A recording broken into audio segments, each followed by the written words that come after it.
Chapitre nombres relatifs. Produit de deux nombres relatifs. Dans chaque cas, calculez le produit des deux nombres. Rappel pour commencer. On applique la règle des signes.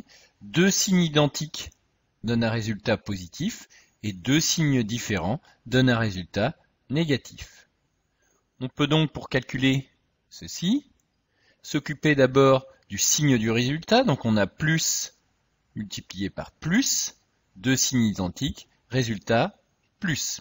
On peut aussi écrire ce produit sous la forme 6 fois 3, puisque plus 6 peut s'écrire 6 et plus 3 peut s'écrire 3. Donc 18 ou plus 18.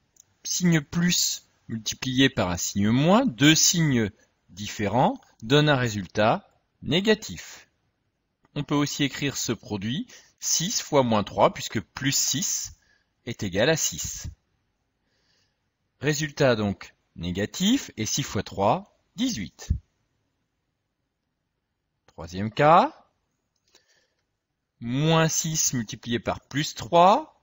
Si on s'occupe, comme précédemment, d'abord du signe, on a un nombre négatif multiplié par un nombre positif. Deux signes différents donnent un résultat négatif, donc moins.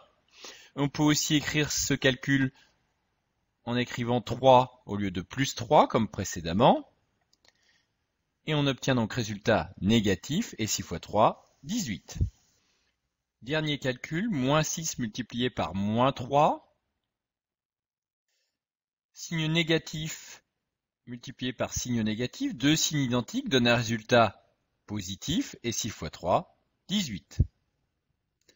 Attention, ici les parenthèses sont obligatoires pour séparer le symbole d'opération multiplier et le signe moins. Pour un produit de 3 facteurs, on procède de la même manière. Par exemple, plus 2 multiplié par moins 6 multiplié par moins 5. On va donc d'abord calculer plus 2 fois moins 6. On va donc d'abord calculer plus 2 fois moins 6. Signe plus et signe moins, deux signes différents donnent moins. 2 fois 6, 12. Multiplié par moins 5. Deux signes identiques, moins et moins, donnent un résultat positif, et 12 fois 5, 60. Dans une multiplication, on peut permuter les facteurs du produit pour que le calcul soit plus facile à effectuer. Par exemple, on peut d'abord calculer 2 fois 5, qui va donner 10, en écrivant donc plus 2 fois moins 5 fois moins 6, plus 2 fois moins 5, moins 10, et moins 10 fois moins plus 60. On retrouve évidemment le même résultat, mais la multiplication de 10 fois 6 est plus facile à effectuer. N'oubliez pas ensuite de vérifier que tout cela est bien acquis en faisant les exercices d'application. Il n'y a que lorsqu'on le fait qu'on est sûr d'avoir compris.